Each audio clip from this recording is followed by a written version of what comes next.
चीन के बीजिंग शहर में एक ऐसी घटना घटने का दावा किया जाता है जिसकी वजह से आज भी देर रात लोग बसों में सफर करने से डरते हैं। करीब 2 दशक से भी ज्यादा समय से रूट 375 की बस की कहानी सुनाई जाती रही है।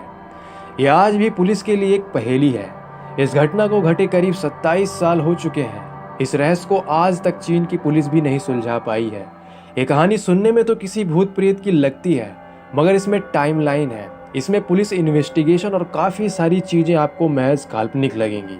ये एक रात की रहस्यमयी कहानी है जो 14 नवंबर 1995 को घटी थी। ये कहानी चीन के बीजिंग से शुरू होती है। नवंबर का महीना था, ठंड काफ़ी ज़्यादा थी और बाहर कोहरा भी था। उसी रात रूट नंबर 375 की एक बस चलती है। चीन की बस नंबर 375 अपने निर्धारित समय पर yuan Ming Hwan bus terminal से फ्रेग्रेंट हिल के लिए निकलती है। बस पूरे यात्रियों से भरी हुई थी और कुछ किलोमीटर चलने के बाद बस से धीरे धीरे यात्री अपने अपने बस स्टॉप पर उतरते चले गए। अब बस पूरी तरीके से खाली हो चुकी थी। बस में अब एक महिला ड्राइवर और एक कंडक्टर बच गई थी। फ्रेग्रेंट हिल का सफर अभी भी लंबा था क्योंकि अभी भी 7 स्टॉप बचे हुए थे। लगभग आधी रात का समय हो चुका था। चारों ओर सन्नाटा पसरा था और जिस रास्ते से ये बस जा रही थी वह रास्ता भी गांव और जंगलों के बीच से होता हुआ गुजर रहा था। 1-2 स्टॉप के गुजरने के बाद बस नंबर 375 समर प्लेस के बस स्टॉप पर रुकती है। यहाँ एक ओल्ड लेडी, 19 साल का लड़का और एक कपल चढ़ते हैं। यंग कपल ड्राइवर के पीछे वाली सीट पर जाकर बैठ जाते हैं और लड़का साइड वाली सीट पर जाकर बैठ जाता है और ओल्ड लेडी उस लड़के के ठीक पीछे वाली सीट पर बैठ जाती है। अब बस में कुल 6 लोग थे, 4 यात्री और 2 बस कर्मचारी। बस दोबारा अपनी मंजिल की ओर चल पड़ती है और बस के अंदर का माहौल बिल्कुल शांत होता है। बस जिस रास्ते से होकर जा रही थी उस रास्ते पर कहीं भी कोई इंसान नजर नहीं आ रहा था क्योंकि बाहर कोहरा भी घना था। लगभग 4 स्टॉप गुजरने के बाद बस के ड्राइवर को 2 लोग सड़क के किनारे खड़े नजर आए। यह देख पहले तो ड्राइवर ने सोचा कि बस को नहीं रोकेगा क्योंकि वहां जहां ये खड़े थे वहां कोई बस स्टॉप नहीं था। लेकिन महिला कंडक्टर के समझाने पर ड्राइवर ने बस रोकी। महिला ने कहा कि ये इस रूट की आखिरी बस है और उन्हें कोई दूसरी बस भी नहीं मिलेगी। बस रुकते ही वो 2 लोग बस के पीछे वाले दरवाजे से अंदर दाखिल होते हैं। मगर तभी हैरान कर देने वाली बात यह हुई कि बस में सफर कर रहे यात्रियों और बस कर्मचारी के होश उड़ गए। उन्होंने देखा कि बस में 2 नहीं बल्कि 3 लोग दाखिल हुए थे। उनमें से 2 व्यक्तियों के चेहरे बिल्कुल सफेद थे। तीसरे व्यक्ति को उन्होंने अपने कंधे के सहारे देकर खड़ा रखा था। तीसरा व्यक्ति का सर नीचे की ओर था, बाल बिखरे हुए और उसका चेहरा बिल्कुल ढका हुआ था।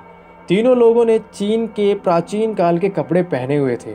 यह तीनों पैसेंजर बस के सबसे पीछे वाली सीट पर जाकर बैठ गए। बस में अशांति न फैले इसलिए महिला कंडक्टर ने लोगों को समझाया। उसने कहा कि हो सकता है ये लोग किसी नाटक कंपनी में काम करते हों और देर रात होने की वजह से घर जाने की जल्दी में कपड़े उतारना भूल गए हों। अब बस आगे की ओर बढ़ती है। अब बस में कुल 9 लोग सवार थे। बस में पहले से जो ओल्ड लेडी सफर कर रही थी वो बार बार पीछे की तरफ मुड़कर देख रही थी। जब अगला स्टॉप आया तो यंग कपल इस स्टॉप पर उतर जाता है। अब बस फिर से अपनी मंजिल की ओर आगे बढ़ती है। अब बस में कुल 7 लोग थे। अभी भी वो ओल्ड लेडी बार बार मुड़कर उन 3 लोगों को देख रही थी।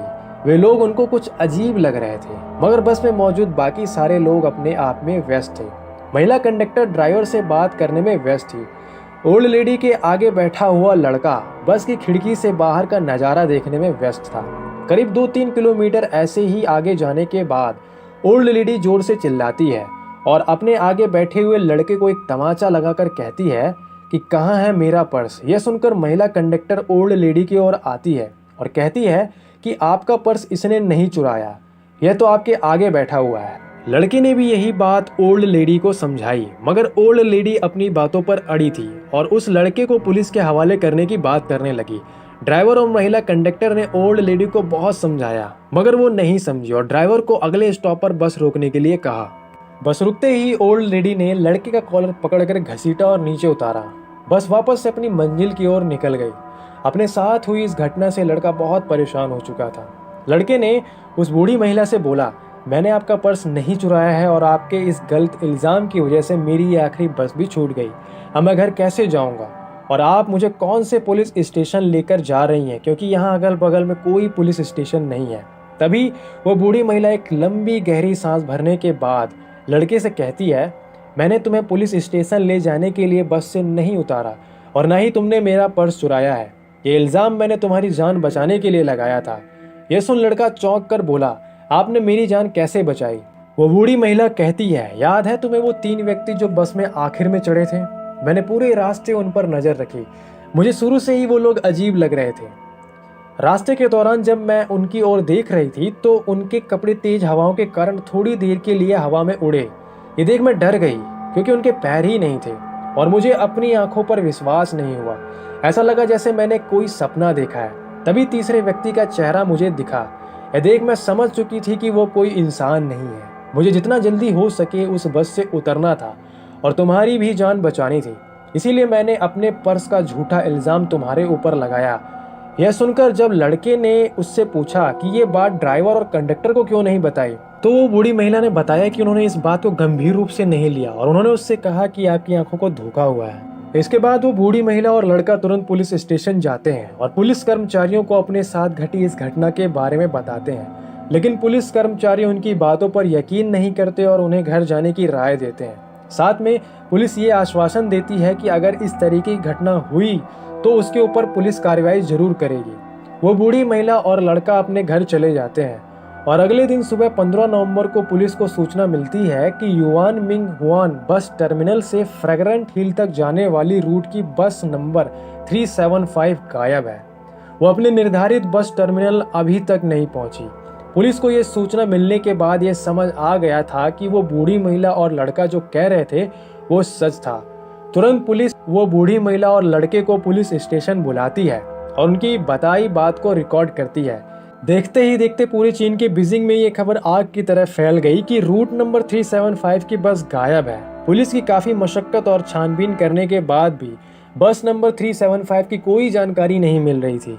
यहाँ तक कि पुलिस ने सारे सीसीटीवी कैमरे खंगाले मगर कहीं भी उसका नामो निशान नहीं था। 16 नवंबर को पुलिस को सूचना मिलती है कि एक बस नदी में गिरी हुई है।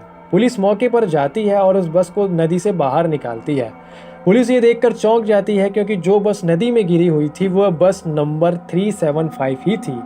यह बस फ्रेग्रेंट हिल से करीब 100 किलोमीटर दूर नदी में मिली। पुलिस क्रेन की मदद से उस बस को नदी से बाहर निकालती है। बस के अंदर कुल 2 मरे हुए लोगों की लाश थे, जिसमें एक ड्राइवर और एक महिला कंडक्टर शामिल थे। चौंकाने वाली बात यह थी कि उन दोनों की लाशें बिल्कुल ठीक थी, लेकिन बाकी 3 लाशें पूरी तरह सड़ चुकी थी। उन लाशों से बहुत बदबू आ रही थी। अभी तो और भी बहुत सारी चीजें चौंकाने वाली थी। डिपो से संपर्क करने पर बताया गया कि बस में इतना फ्यूल ही नहीं था कि वो 100 किलोमीटर आगे तक जा सकती थी। जब पुलिस वालों ने बस के फ्यूल टैंक को खोलकर देखा तो फ्यूल टैंक ताजे खून से भरे हुए थे। रूट में जितने भी सीसीटीवी कैमरे लगे हुए थे उनमें से एक भी सीसीटीवी कैमरे में बस कैद नहीं हुई थी। यह घटना 1995 की सबसे बड़ी घटना थी और इस घटना को ग्लोबल टाइम्स के अखबार ने अपने चैनल पर दिखाया था। आज भी एक रहस्य बना हुआ है कि कौन थे वो 3 लोग। क्या वो कोई इंसान थे या फिर सचमुच के कोई भूत? तो दोस्तों, वीडियो को लाइक शेयर कमेंट जरूर करना और चैनल को सब्सक्राइब करके बेल आइकन ऑन जरूर कर लेना।